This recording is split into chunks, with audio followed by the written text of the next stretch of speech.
시편 129편 1절에서 마지막 8절까지 말씀 한 절씩 교도하도록 합니다. 이스라엘은 이제 말하기를 그들이 내가 어릴 때부터 여러 번 나를 괴롭혔도다.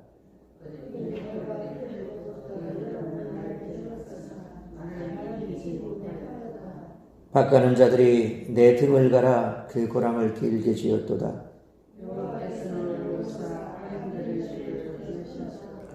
무릇 시온을 미워하는 자들은 수치를 당하여 물러갈지어다.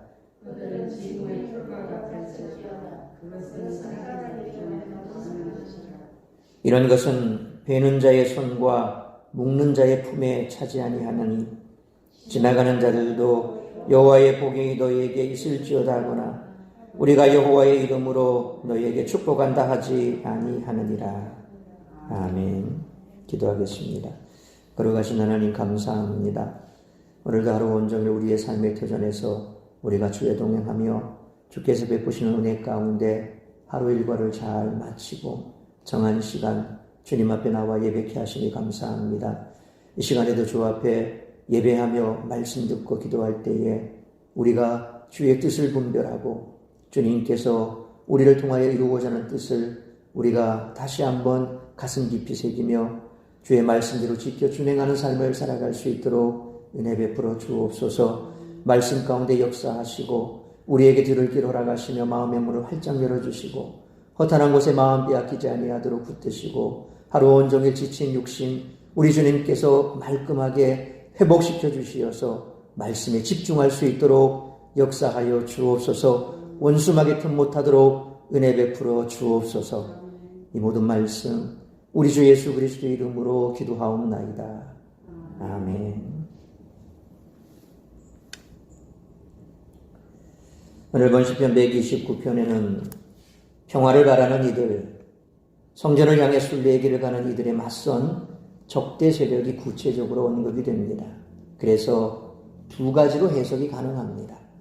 먼저 본 시편 전체에 흐르는 개인의 삶을 회고하는 분위기를 근거로 순례 여정에 있는 순례자들의 개인적인 고백으로 보기도 합니다.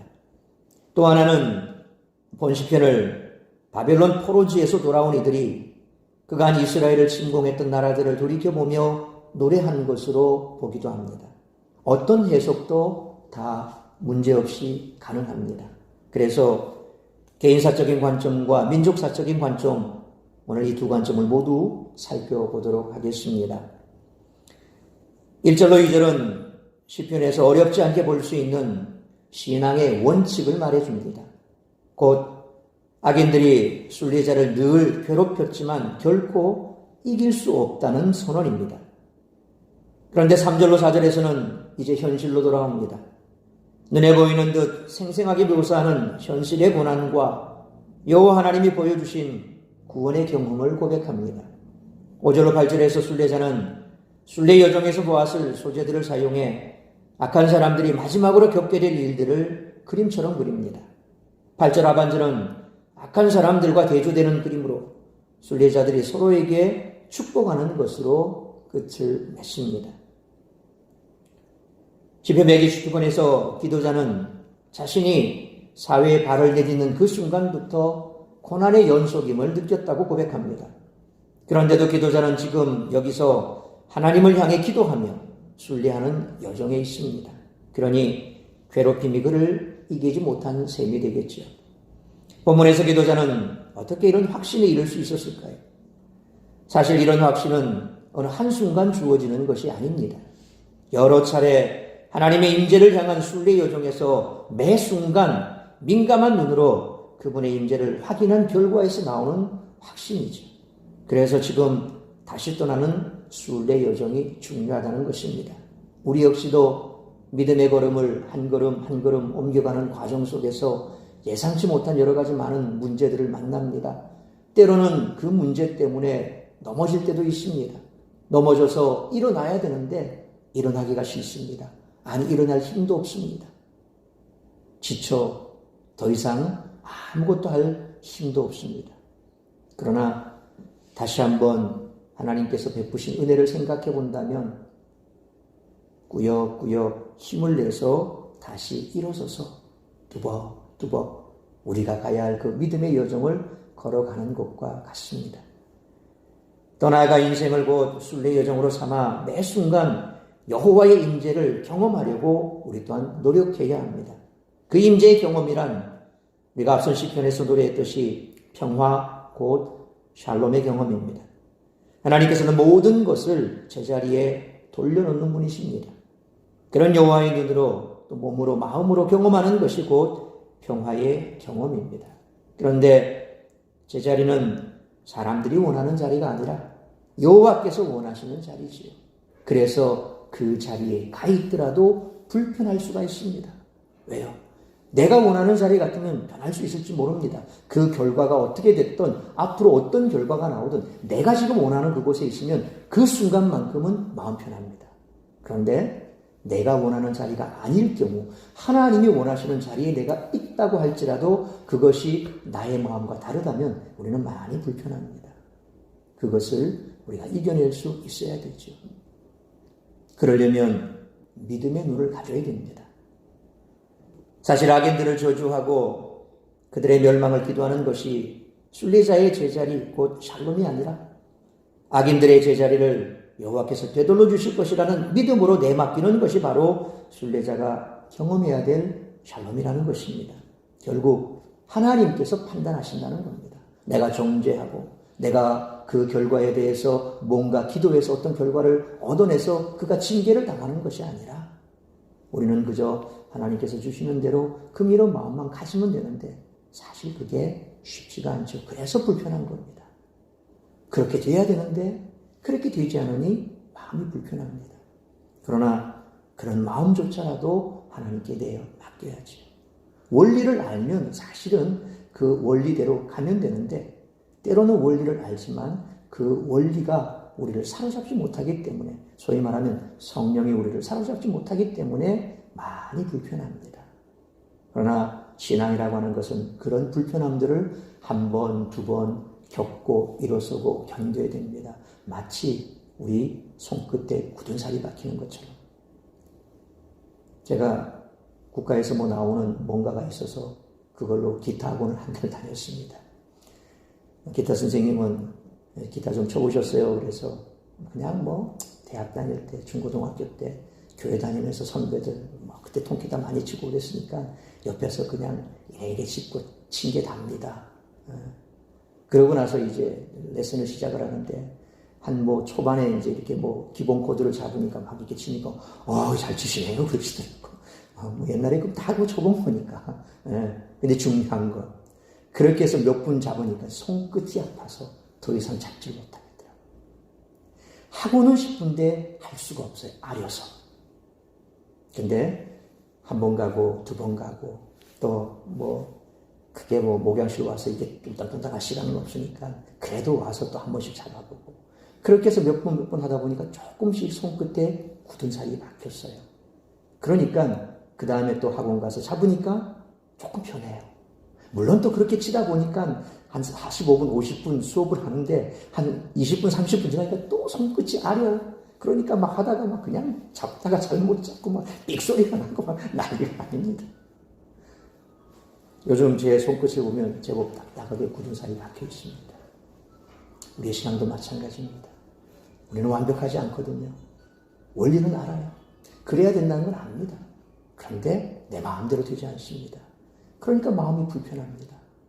그런 것들을 한 번 겪고 두 번 겪고 그래서 마치 손끝에 굳은 살이 박히는 것처럼 우리가 믿음에 바로 온전한 그 원리에 굳은 살이 박히면 그 다음에는 흔들림 없다는 거죠. 바로 하나님께서 우리를 제자리에 두셨을 때 그때 평안함이 옵니다. 그것은 내가 원하는 것과 상관이 없습니다. 그저 주님께서 내게 주셨으니 평안할 뿐이라는 거죠. 모든 것을 하나님 앞에 맡겼을 때 우리가 맞을 수 있는 그 샬롬, 그 평안이죠. 그리고 그런 샬롬의 경험이 악인들의 신세는 오늘 본문에 나올 것처럼 지붕에 난 풀이라고 하는 확신을 할 수 있는 바로 비결이 거기에 있는 겁니다. 우리는 보통 역사를 말할 때 자국의 승리나 업적을 드러내고 또 패배나 실수는 축소하거나 아예 말하지 않습니다. 이것은 한 나라의 역사뿐만 아니라 한 개인의 역사도 마찬가지입니다. 드러내놓고 싶고 보여주고 싶은 것은 우리가 많이 얘기를 합니다. 그러나 감추고 싶은 것은 감춰버립니다. 그래서 옛날에 그러더라고요. 피할 것은 피하고 알릴 것은 알려라. 이게 PR이랍니다. 그러니까 뭐 안 알려도 되는 것은 피하고 알리지 말라는 거예요. 알릴 것만 알리는 겁니다. 그게 바로 우리 자신을 상품화시키는 비결이다. PR을 잘해라. 피할 것은 피하고 알릴 것만 알려라. 성경은 어떻습니까? 때로 성경을 보면 낯뜨거운 장면도 막 나옵니다. 예수님의 족보만 해도 그렇지 않습니까? 그 족보 속에 보십시오. 쭉 나오다가 중간에 딱 보니까 기생이 나옵니다. 혹은 그 앞에 보면 또 이 기생이었던 사람이 나오기도 하고 또 시아버지와 이 아주 불륜의 관계를 맺어서 또 이 자식이 나오기도 하고 그러니까 소위 말하면 이 역사 속에서 나올 수 없는 그런 얘기들을 성경은 적나라하게 그대로 보여주고 있거든요. 감출 것도 없고 또 더 드러낼 것도 없는 있는 그대로. 하나님의 말씀은 그런 거거든요. 바로 하나님께 우리의 모든 것을 맡겨버리면 그렇게 될 것이고 또 우리의 역사 역시도 굳이 감추고 숨기고 할 것 없이 하나님 앞에 다 맡기면 된다는 겁니다. 성경은 이스라엘의 범죄에 대해서 낱낱이 기록하고 또 다른 나라의 폐해 종로로 난 역사까지도 숨김없이 다 드러내놓고 있습니다. 그 이유는 역사의 주인이 사람이 아니라 하나님이시기 때문이고 이스라엘 민족의 존재가 하나님으로부터 기인했기 때문에 하는 사실을 우리에게 보여주는 겁니다. 근원이 우리에게 있는 것이 아니라 하나님께 있기 때문에 하나님은 모든 것을 다 보여주십니다. 그것이 우리에게 유익하기 때문에 그렇습니다. 따라서 오늘 본문의 말씀을 통해서 우리들이 깨달아야 할 것은 첫째로 1절로 4절 말씀처럼 하나님은 어떤 상황 속에서도 자기 백성을 도우시는 분이시라는 것입니다. 1절로 2절은 시인이 지난 날을 되돌아보며 안도의 한숨과 더불어 신앙의 원칙을 고백합니다. 대적들과의 괴롭힘이 오늘 본문 보니까 어릴 때부터 다르게 표현하면 젊은 시절부터 그렇게 이어졌다라고 하는데 이 표현은 시편 127편 4절에 젊은 시절의 자식이라는 표현에서도 사용된 낱말입니다. 이 낱말은 남성이든 여성이든 혈기왕성한 청년기를 의미하는 단어입니다. 순례자는 한창 가정을 이루고 사회생활을 시작할 나이부터 여러 번, 너무도 많이, 오늘 본문에 보니까 여러 번 그렇게 나오는데 랍바트라고 하는 단어입니다. 여러 번 많이 괴롭힘을 당했다라고 탄식합니다. 이 랍바트, 이 단어는 순례시편 모음집에서 기도자의 비참한 현실을 묘사하는데 2번 사용됐습니다. 120편 6절에 보니까 내가 화평을 미워하는 자들과 함께 오래 거주하였도다. 여기 오래라는 단어가 바로 랍바트입니다. 또 123편 4절에 보면 안일한 자의 조소와 교만한 자의 멸시가 우리 영혼에 넘치나이다 라고 되어 있습니다. 근데 한글 번역에만 보면 이 랍바트라고 하는 단어가 없습니다. 그런데 히브리어 원어를 보면 이 랍바트라는 단어가 가장 먼저 나옵니다. 가장 먼저 랍바트라는 단어가 나오는데 지금 오늘 본문에서는 넘치나이다. 맨 끝에 나오죠. 이 넘치나이다 앞에 붙어 있습니다. 이 랍바트가. 그러니까 넘칩니다. 어떻게 넘칩니까? 매우 넘칩니다. 어마어마하게 넘친다는 겁니다. 교만한 자의 조소와 자기 멸시가 우리 영혼 속에 그렇게 넘치도록 괴롭힌다. 이 랍바트라는 단어가 그렇게 쓰여졌죠. 따라서 이 낱말은 지속과 반복의 차원을 암시한다고 볼 수 있습니다. 그냥 한 번 하고 마는 것이 아니라 계속해서, 그러니까 넘쳐나는 거죠. 물을 컵에 따를 때 계속 부어서 넘칠 때까지 따르면 넘쳐나죠. 한 번 쪼르륵 하고 말면 넘치진 않습니다. 마찬가지입니다. 이 괴롭힘은 그냥 일시적으로 끝나는 것이 아니라 지속됐다, 반복적이다라는 그런 의미죠. 그러나 2절 하반절에서는 그 적대 세력이 순례자에 대해서 완전히 승리를 맛보지 못했다라고 분명히 고백을 하죠. 그렇게 지속적으로 우리를 괴롭혔는데 결과는 어떻게 됐냐? 완전한 승리를 그들이 맛보지 못했다는 겁니다. 이제 민족사적 관점에서 보면 시인은 1절로 2절 상반절 말씀처럼 이스라엘 민족을 의인화해서 이스라엘이 어릴 때부터 주변 나라들로부터 괴롭힘을 많이 받았다는 사실을 노래합니다. 역시 맞죠. 이스라엘 백성들은 그들은 우리와 똑같은 처지입니다. 강대 세력 사이에 껴 있거든요.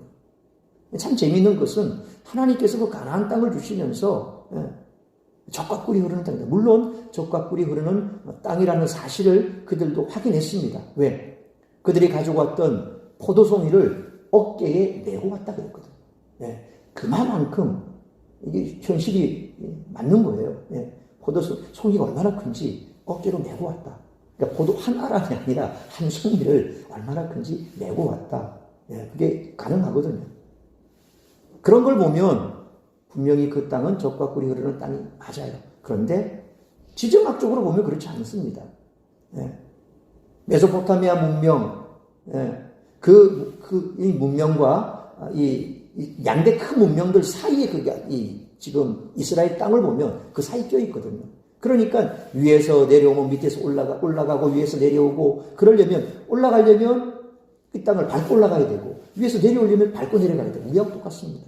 우리가 대륙에서 우리를 해양에서 이 대륙으로 넘어가려면 우리를 밟고 대륙으로 넘어가야 되고 대륙에서 다시 우리를 밟고 해양으로 가야 되고 뭐 이런 상황하고 똑같은 거죠. 그러니까 외세의 침략을 많이 받았습니다. 그것을 어릴 때부터 괴롭힘을 받았다라고 이렇게 표현하는 겁니다. 그래서 어릴 때부터라는 말은 애굽의 종살이 시절과 또 광야 시대를 가리키는 것으로 또 우리가 이해할 수 있습니다. 이스라엘은 애굽에 거주할 때 종살이를 해야 했고 출애굽 후에 광야에서 아말렉을 비롯한 악한 민족들에게 위협을 당해야만 했습니다. 3절 말씀처럼 그의 밭고랑이 날 정도로 괴롭힘을 당했다는 것은 아마도 그들이 종로로 다니까 노예 생활을 하니까 심한 채찍질로 등에 난 자국을 가리키는 것 같습니다. 그럼에도 이스라엘은 2절 하반절에 그들이 나를 이기지 못했다라고 노래합니다.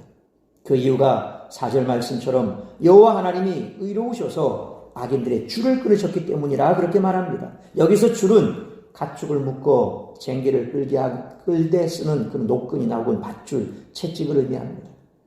이처럼 시인은 이스라엘 민족이 소나 말처럼 묶이고 채찍질을 당하는 것처럼 많은 고난을 당했지만 그럼에도 불구하고 주변 나라에게 패배한 적은 없으며 그 힘은 여호와 하나님으로부터 온 것이다. 그렇게 고백하고 있는 거죠. 좀 더 개인적인 고백 측면에서 살펴보면 여기 적대 세력이 순례자를 괴롭혀온 것을 아주 생생한 그림으로 묘사하고 있습니다. 등 위에 밭을 갈아 고랑을 댄다라는 비유적인 표현이 나타나죠. 1절로 2절에 대한 이 비유가 어쩌면 순례자는 괴로움에 지쳐 야윈 사람의 등줄기에 도드라진 이 척추뼈 그리고 갈비뼈를 두고 이런 시상을 떠올렸을 수도 있다는 거죠. 여러분 기아 상태에 시달리는 아프리카 아이들 사진 혹시 본 적이 있습니까? 진짜 등뼈 이 척추뼈가 오돌오돌오돌 그렇게 쭉 이렇게 마치 생선 가시 이렇게 발견한 것처럼 그렇게 나오고 거의 배는 없죠. 등에 붙어 있다 그렇게 표현하고 갈비뼈가 다 나와 있는 그야말로 그러니까 이 해골에 가죽만 씌워오는 듯한 그런 모습. 어느 시인은 어쩌면 그런 것을 떠올렸을 수도 있습니다. 반면에 고통의 생생함을 강조하기 위해 밭을 가는 행위 자체가 땅을 파듯 등을 판다라고 표현하는 것으로 볼 수 있을 것입니다. 그리고 4절은 2절 하반절을 묘사하는 듯합니다.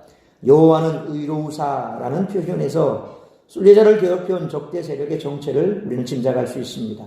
이들을 이어서 악인들이다 라고 그렇게 구체적으로 표현하죠. 그러니까 순례자를 대적하는 자는 악인들이다라는 겁니다.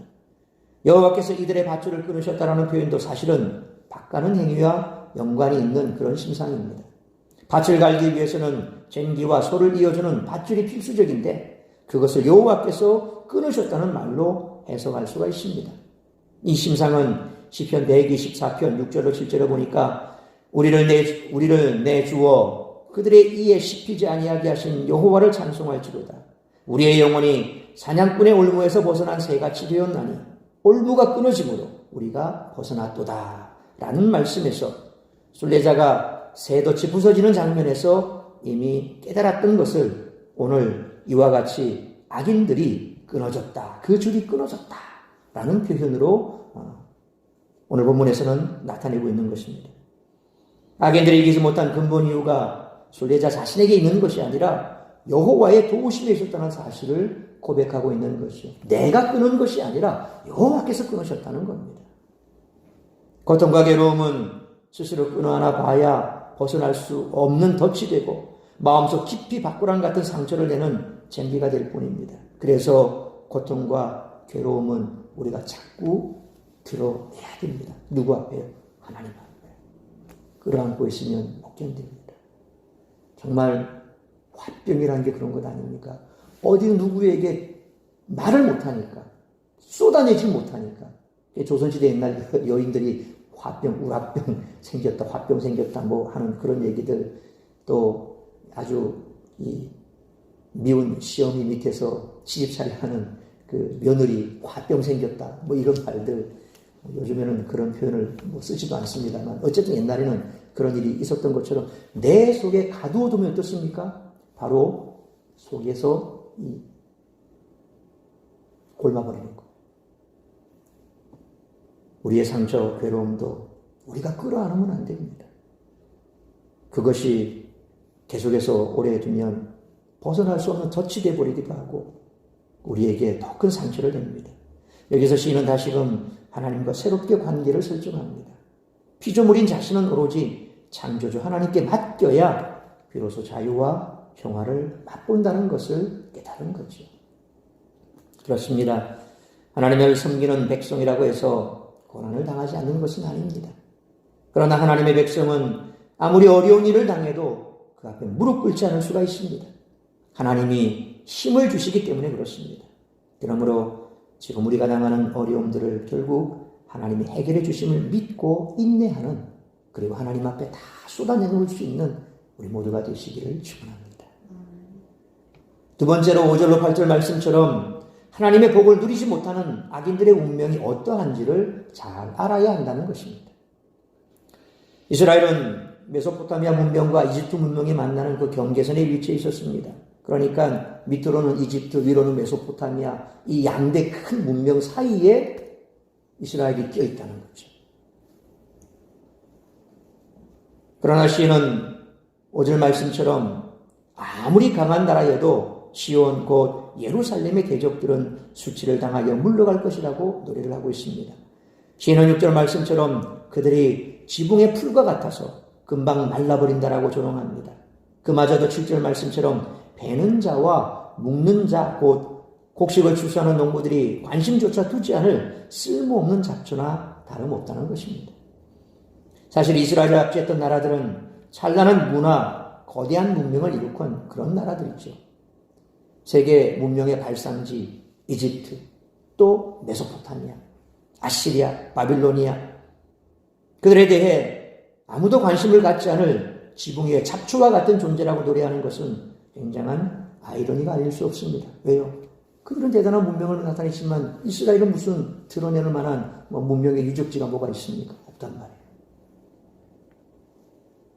더군다나 그 나라보다 훨씬 작은 이스라엘이 이렇게 말하는 것은 사실 우리가 상식적으로 납득이 되지 않는 말입니다. 그러나 시인은 8절 말씀처럼 이스라엘의 대적들에게는 여호와 하나님의 복이 없으며 누구도 여호와 하나님의 이름으로 그들을 축복하지 않을 것이라고 노래함으로써 인간의 문명이 얼마나 덧없었는지를 노래하고 있습니다. 지금 그 문명의 발상지를 보십시오.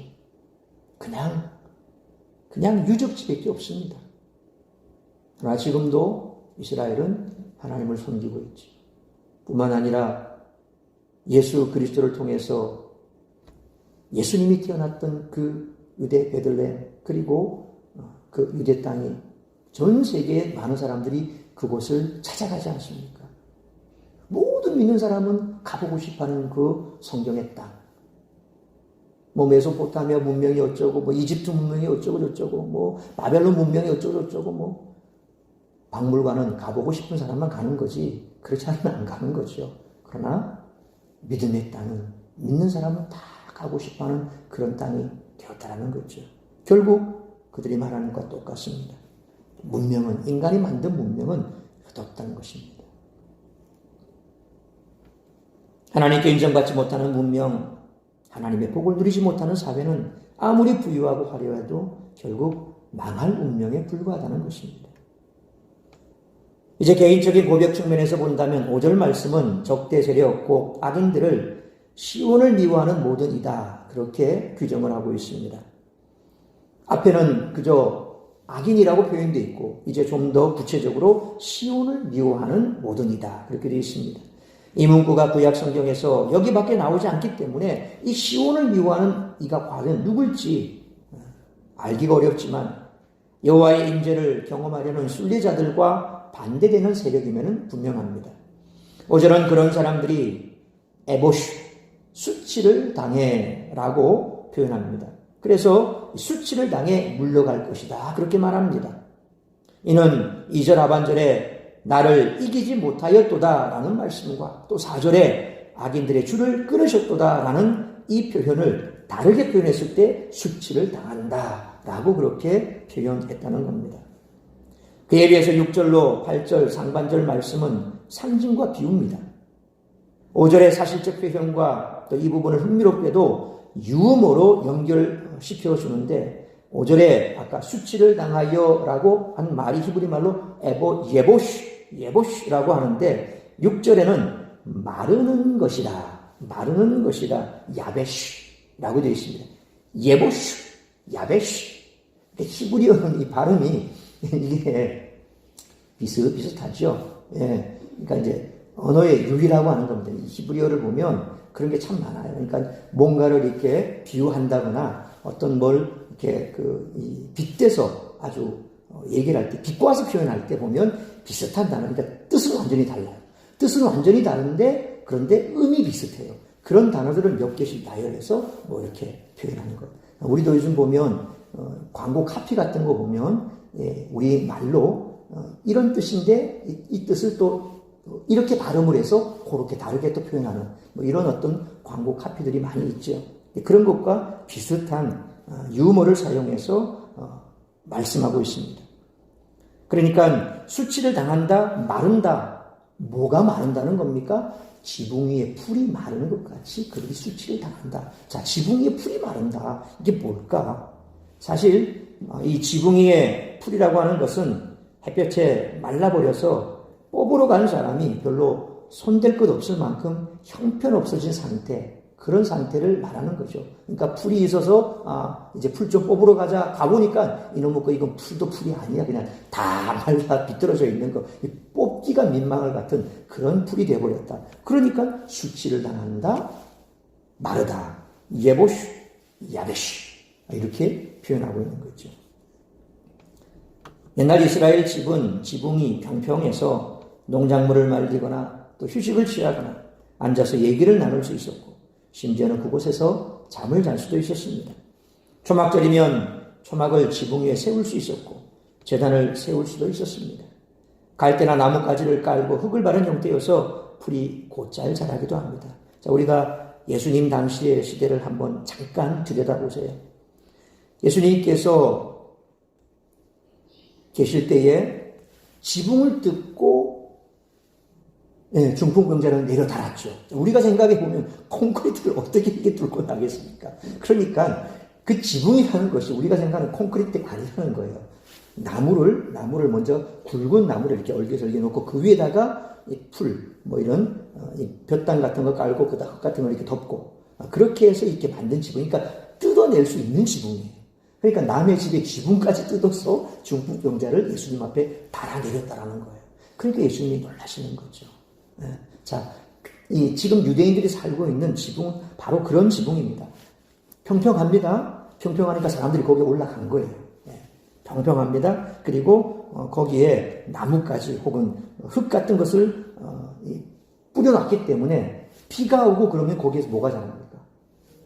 풀이 자란단 말이에요. 심지어는 콘크리트 같은 데도 흙 성분이 조금만 있으면 거기서 잡초가 올라와요. 신기한 만큼. 이 돌틈 사이에도 그렇게 풀이 올라오는 거 보면 참 놀랍죠. 그러니까 그런 데다가 잡초가 올라온다는 겁니다. 이런 구조와 쓰임새가 있는 지붕의 난풀은 햇볕에 금방 말라버립니다. 유대 지역 광야 얼마나 햇볕이 따갑습니까? 그러니까 수분이 없으면 메마른, 비가 오지 않으면 사실 완전히 퍼석퍼석 메마른 땅과 같죠. 그래서 숲이 무정한 상태에서 뜨거운 뙤약빛을 이 풀이 이겨내기란 어렵다라는 겁니다. 본문에서 기도자는 자신을 괴롭히는 악한 사람들의 신세가 결국 그렇게 될 것이다라고 말합니다. 어떻게 해요? 수치를 당하는데 이 수치 당하는 게 마치 너도 봤지 지붕에 봐봐 그 뙤약볕에 풀이 나지만 비가 안 오면 말라 비틀어지는 거 마르는 그 풀과 같잖아. 너희가 그런 존재야 라고 지금 얘기하는 거죠. 악인들은 6절로 7절은 이 내용상 3절에서 그린 그림과 연관 지을 수 있습니다. 악인들은 순례자의 등에 밭을 갈면서 자기네들의 욕심이나 이익을 채울 기대를 하죠. 그러나 지붕에 메마른 풀의 상태가 배로운 사람이 민망할 정도로 형편없이 말라있는 꼴은 그 기대의 무상함을 겹쳐서 보여주고 있습니다. 그들은 사람들 사이에서 아무에게도 축복의 인사를 받지 못하는 초량한 신세가 될 것이라는 겁니다. 그러니까 지금도 보십시오. 문명의 발상지라고 해서 가보면 그냥 돌무더기밖에 없습니다. 기둥이 있고 신전도 지금 다 무너져 있고 사실 그래. 우리가 에베소 지역을 가보면 그 에베소 지역이 과거에 얼마나 화려한 곳입니까? 네. 그런데 지금 가보면 상상이 안 돼요. 왜? 대리석으로 깔린 바닥 거기에 주변에 널브러져 있는 그냥 돌무더기예요. 네. 거기에 이제 표지판에 보면 이 곳이 이런 곳이다 라고 뭐랄지 구조물을 그려놨는데 사실 우리 눈에 잘 들어오지도 않죠. 그런 곳입니다. 화려했던 문명은 바로 그런 겁니다. 악인들이 그렇게 화려하게 뭔가를 만들고 또 그것을 통해서 뭔가를 얻으려고 하지만 그러나 결국 그들은 그와 같은 배허, 그래서 하나님의 축복을 받지 못하고 사람들의 축복 인사도 받지 못하는 처량한 신세가 된다는 겁니다. 그러므로 하나님의 복을 누리지 못하는 악인들의 운명이 어떠한지를 알고 그들을 부러워하거나 그들 앞에서 주눅들지 말고 하나님의 복을 누리며 살아가는 하나님 백성답게 당당하고 담대하게 살아가는 우리 모두가 되시기를 축원합니다. 사랑하는 성도 여러분, 분명 이스라엘은 주변 나라에 비해 작고 초라했으며 거대한 건축물이나 화려한 미술품을 남기지도 못했습니다. 그러나 하나님은 그들을 당신의 백성으로 삼으셨고 승리하게 하셨습니다. 하나님의 백성은 고난을 당해도 하나님의 능력으로 그 고난을 능히 이길 줄 믿으시길 바랍니다. 하나님의 백성을 핍박하고 미워했던 자들은 부끄러워 도망하게 될 줄 믿으시길 바랍니다. 그러므로 지금 어떤 고난을 당하고 있든지 주님께서 반드시 승리있게 하신다는 사실을 믿고 하나님 백성답게 당당하고 담대하게 날마다 승리하는 우리 모두가 되시기를 주님의 이름으로 축원합니다. 기도하겠습니다. 살아계신 아버지 하나님, 은혜와 사랑을 감사합니다.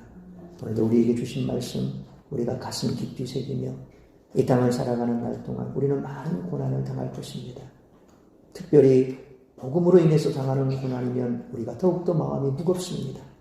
힘이 들고 때로는 그 모든 것을 내려놓고 싶을 때도 있습니다. 그러나 그것을 우리가 견뎌내고 이겨내야 할 것입니다. 왜냐하면 조금만 참고 이겨내면 하나님께서 우리에게 샬롬, 평안을 주실 것입니다. 하나님께서 우리를 도와주실 것입니다. 우리가 반드시 악인의 패배를 보게 될 것입니다. 하나님께서 우리에게 이와 같은 놀라운 승리를 안겨주실 것이기 때문에 우리가 어떤 상황, 어떤 환경에 처하더라도 하나님께서는 우리 편이 되어주실 것이요, 또한 하나님께서는 악인을 하나님께서 징계하실 것이고, 또한 하나님께서 우리에게 다시금 새 힘을 주실 줄 믿고 날마다 우리의 삶 가운데 하나님이 역사할 것을 믿는 믿음으로 어떤 환경 속에서라도 하나님 백성답게 당당하게 담대하게 살아가는 우리 모두가 되게 하여 주옵소서. 이 모든 말씀 우리 주 예수 그리스도의 이름으로 기도하옵나이다. 아멘.